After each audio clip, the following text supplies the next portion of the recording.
Hello. This is the Bible in fewer words. We are Carol and Steve Wells. This is episode 156, First Chronicles, chapters 1 through 29.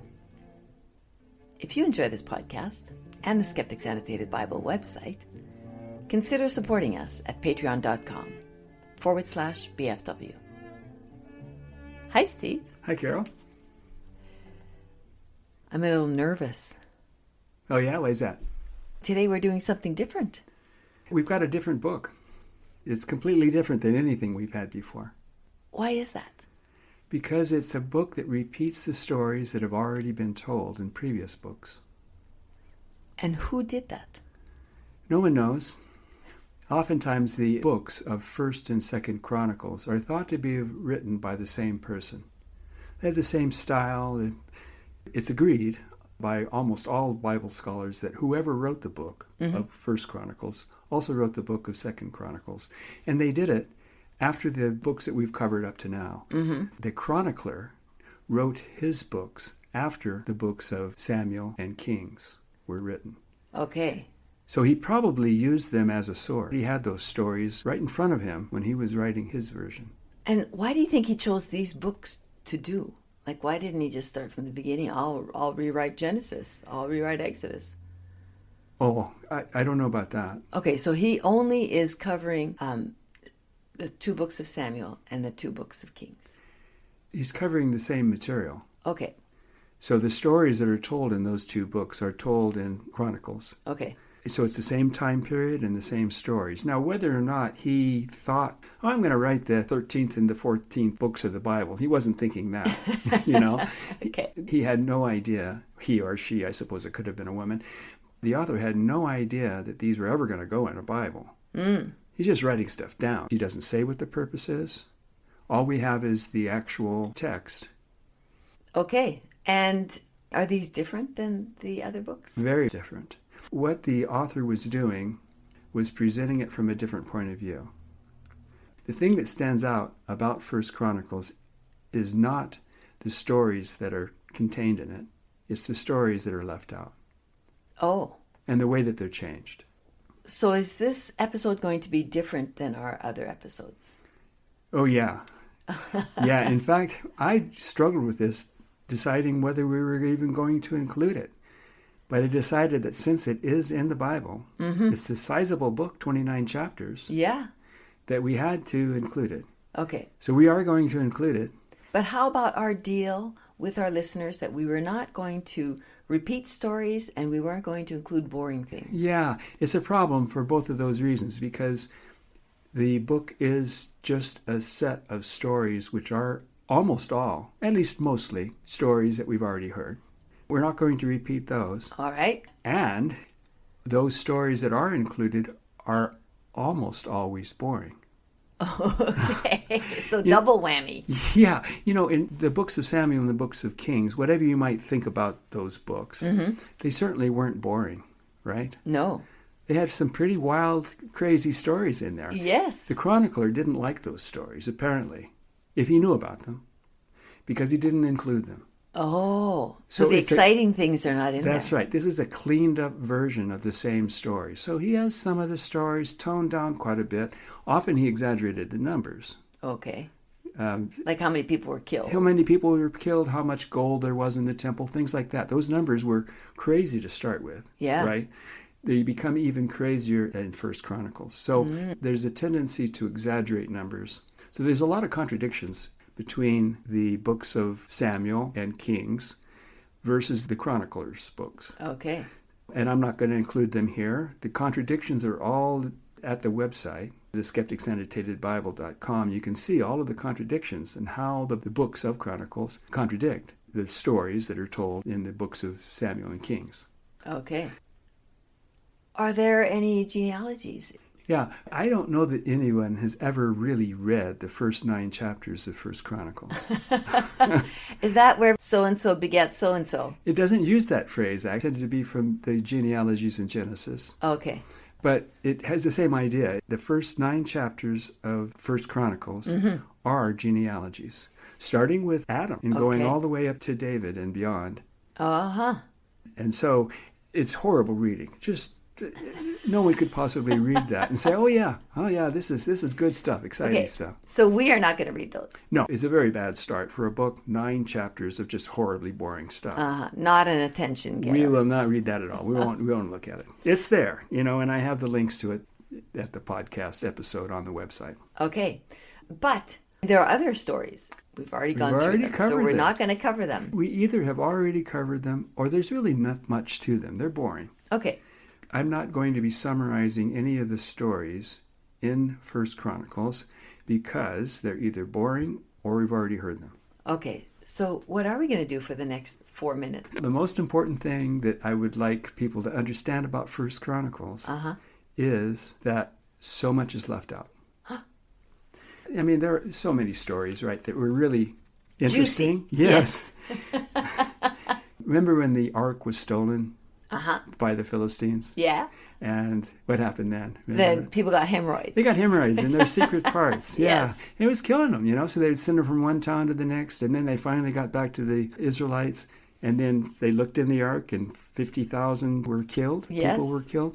None of that is in First Chronicles. So that's not in there. It's not in there. It doesn't have anything about Samuel and his miraculous birth, or hardly anything about Samuel himself, Okay. who was a how major about main character in First Samuel, for example.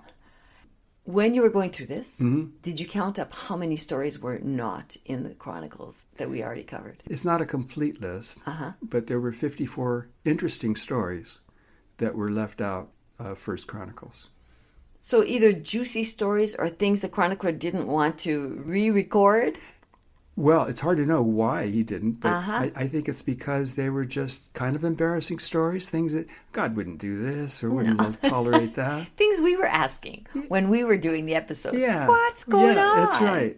This doesn't make any sense, or it's it's either absurd or it's cruel or it's just nasty, and I'm cutting it out. So he was a redactor. He was redacting those books, apparently. Not a chronicler, a redactor. That's right.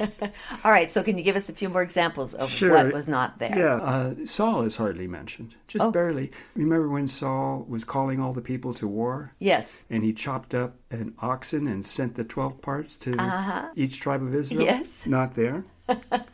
Saul was also a prophet. Remember, he was a prophet? Oh, yeah. And he prophesied naked. Remember, he was a naked prophet. Yeah, that's embarrassing. That's not there. How about who ordered a census? Oh, yeah. Yeah, that story is here. Okay. In First Chronicles. But it's different, a little bit different. In the story that we had from Samuel, it was God who inspired David to have the census. Oh.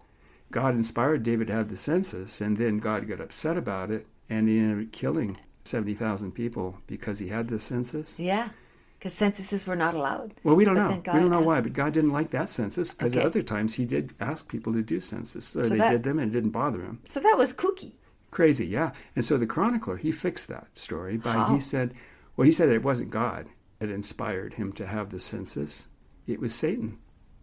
Of course. Yeah, so Satan inspired him, so it was a bad thing, and so God had to punish him. Okay. And there's a few little other details, but basically it's the same story, except for it was Satan, not God, that inspired that. What would you say would be the most famous story about David? David and Goliath. David and Goliath, not in First Chronicles. What? Yeah. Now, there is a story about Goliath. It's a very short story, but it does say that the person named Ethanon killed the brother of Goliath. Well, that's bizarre. But the brother of is something that was put in by the editors of the King James Version, the translators, because they wanted to avoid the contradiction. They didn't want to say that Ethanon killed Goliath. No. We all know who killed Goliath, Yes, right? we do. So they added the brother of Goliath. But the basic story, fairly long story, all Not the in details are not in there. There's nothing about Jonathan and David. There's nothing about Jonathan. Oh, and their relationship. Their friendship. Their friendship. And even Jonathan himself. Jonathan shooting his arrows and all that. It's not there. All those cute stories. Nothing about David and Bathsheba and Uriah. or the baby that was killed that they had that God killed. That's pretty awful of God to do that. I could see why the chronicler didn't want to include that. Yeah, nothing about the rich guy that had a wife. This time, David had a gang, and he came and said, "Give David everything you've got." He said, "I don't even know who this guy is. I'm not giving him anything." So David was going to kill everyone who pissed against a wall, remember? Oh, yes, I do remember that phrase. And Abigail kind of took care of that, brought him a lot of goodies and stuff. And so God ended up killing Nabal and giving Abigail to David. Not in First Chronicles. There's nothing about Tamar. Yes. Tamar, David's daughter, raped by her half-brother Amnon. Yeah. Nothing in First Chronicles about that. Or Absalom killing him after he did that. There's nothing about Absalom raping David's 10 concubines in front of everyone in Israel. Oh, yes. We all thought that was pretty bizarre. It was pretty strange. There was a famine, and so we had to get rid of the famine. David had to do something. And to please God. To please God. And so what he did was he sacrificed Saul's descendants. They found 2 sons and 5 grandsons. Here, you'll do. Yeah. Let us hang you up. Nothing about that. Remember when David, just before he died, First Kings starts with a bang. Remember that? David couldn't get any heat. Oh, that's right. Abishag. So they searched and they found this virgin that really hot, cherished him. Yeah. A really hot young woman. That's right. Yeah. So there's nothing about Abishag. And then David's last words. Mob boss is saying, "After I'm dead, you need to kill so and so and so and so and so." That's right. He didn't really say that. He just, you're a good guy. You know what to do. Take care of that. Don't let his hoary head go down in peace. That was Shimei and Joab. Oh, yeah. Joab was his captain. Yeah. But he had him killed in the end, and for who knows why. So none of those stories are in there. Besides there were only a couple interesting stories that are in there, and they've already been told before. All right, so I think that we have summarized First Chronicles. Yes, we have. 29 chapters. That's a record, Steve. Yeah. Good job. Thanks. Sure. Bye-bye. Bye-bye, listeners.